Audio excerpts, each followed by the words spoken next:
Minor బాలిక వేధింపుల కేసులో కేంద్ర మంత్రి బండి సంజయ్ కుమారుడు భగీరథకు పోలీసులు నోటీసులు జారీ చేశారు. రేపు మధ్యాహ్నం విచారణకు హాజరు కావాలని ఆదేశించారు. ఈ కేసును సిట్ దర్యాప్తు చేస్తోంది. డీసీపీ రితురాజ్ గైక్వాడ్ ఆధ్వర్యంలో ఇన్వెస్టిగేషన్ జరుగుతోంది.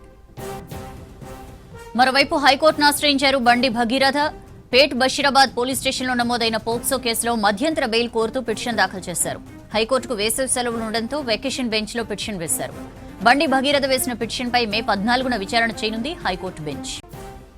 ఇష్యూకి సంబంధించి డీటెయిల్స్ తెలుసుకుందాం. అజయ్ మనతో ఫోన్ లైన్ లో జాయిన్ అవుతున్నారు. అజయ్, భగీరథకు నోటీసులు ఇచ్చినట్లు తెలుస్తోంది. What next?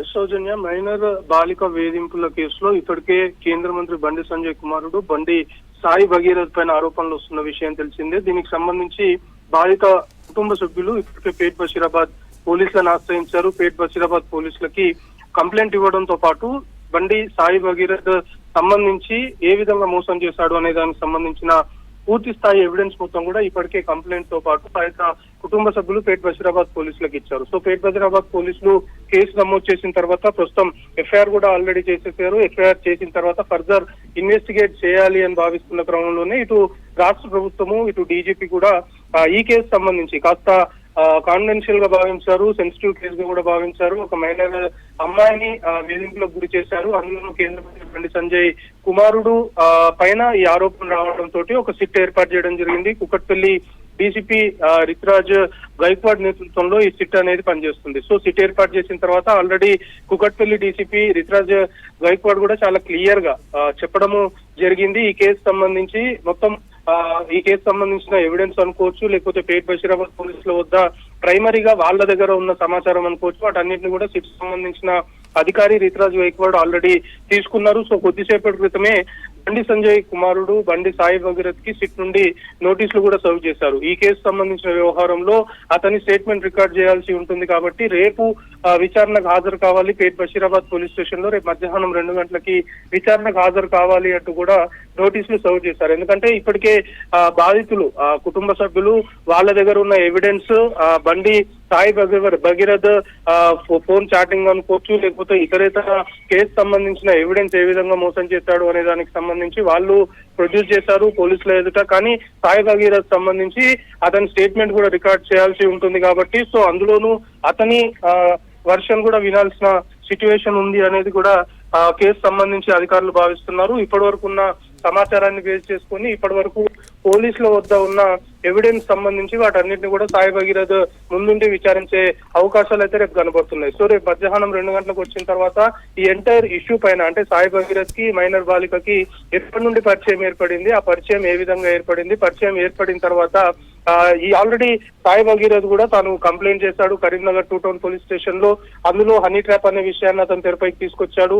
పెద్ద ఎత్తున హనీ ట్రాప్ చేసి తన నుండి డబ్బులు వసూలు చేసే ప్రయత్నము ఈ కుటుంబం చేస్తుంది అంటూ కూడా అతను ఆరోపిస్తూ కేసు నమోదు చేశారు. అది కూడా ఎఫ్ఐఆర్ అయింది. సో దానికి సంబంధించి అంటే రెండు వైపులా ఆరోపణలు ఆల్రెడీ బలంగా వినిపిస్తున్నాయి కాబట్టి అసలు ఫ్యాక్ట్ ఏంటి అని తెలియాలి అంటే ఖచ్చితంగా ఇన్డెప్త్ గా ఎంక్వైరీ చేయాలని సిట్ భావిస్తుంది. సో ప్రస్తుతం సాయి భగీరథ్ కి నోటీసులు ఇచ్చారు. నోటీసులలో రేపు 2 గంటలకు ఖచ్చితంగా విచారణకు హాజరు కావాలి. ఒకవేళ రేపు 2 గంటలకి పేట్ బషీరాబాద్ పోలీస్ స్టేషన్ లో ఈ కేసు సంబంధించిన విషయంలో సాయి భగీరథ్ విచారణకి హాజరు కాకుండా ఒకవేళ స్కిప్ అయితే మాత్రం ఖచ్చితంగా లీగల్ యాక్షన్ తీసుకుంటాము అనేది కూడా పోలీసులు చాలా క్లియర్ గా చెప్తున్న అంశం. సో రేపు సాయి భగీరథ్ విచారణకి హాజరు అవుతాడా లేదా అనేది ఒక అంశం అయితే, ఒకవేళ విచారణకు హాజరైన తర్వాత పోలీసులు ఫుల్ ఫ్లెడ్జ్డ్ గా వాళ్ళ దగ్గర ఉన్నటువంటి ఎవిడెన్స్ మొత్తం కూడా సాయి భగీరథ్ నుంచి విచారించే అవకాశం ఉంది. ఇప్పుడు మనకు అందుతున్న ఇన్ఫర్మేషన్ ని బట్టి ఆల్రెడీ ఇప్పుడు బాధిత కుటుంబీకులు ఎవరైతే కంప్లైంట్స్ చేశారో కంప్లైంట్ సంబంధించిన వాళ్ళు పేట్ బషీరాబాద్ పోలీస్ స్టేషన్ వస్తున్నట్టు తెలుస్తుంది. ఎందుకంటే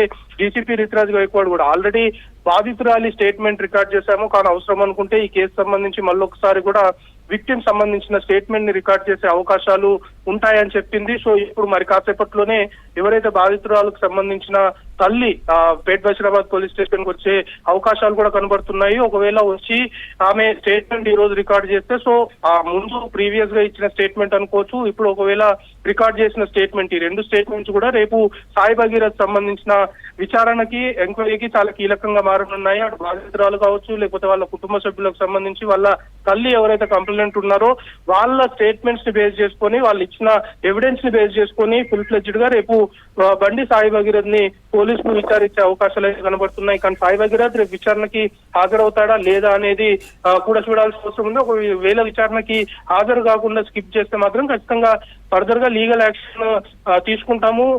ఫర్దర్ కాన్సిక్వెన్సెస్ చాలా సివియర్ గా ఉంటాయనేది మాత్రం పోలీసులు చెప్తున్నారు. సౌదీన్. Right Ajay, thank you. Minor బాలిక వేధింపుల కేసులో కేంద్ర మంత్రి బండి సంజయ్ కుమారుడు భగీరథకు పోలీసులు నోటీసులు జారీ చేశారు. రేపు మధ్యాహ్నం విచారణకు హాజరు కావాలని ఆదేశించారు. ఈ కేసును సిట్ దర్యాప్తు చేస్తోంది. డీసీపీ రితురాజ్ గైక్వాడ్ ఆధ్వర్యంలో ఇన్వెస్టిగేషన్ జరుగుతోంది.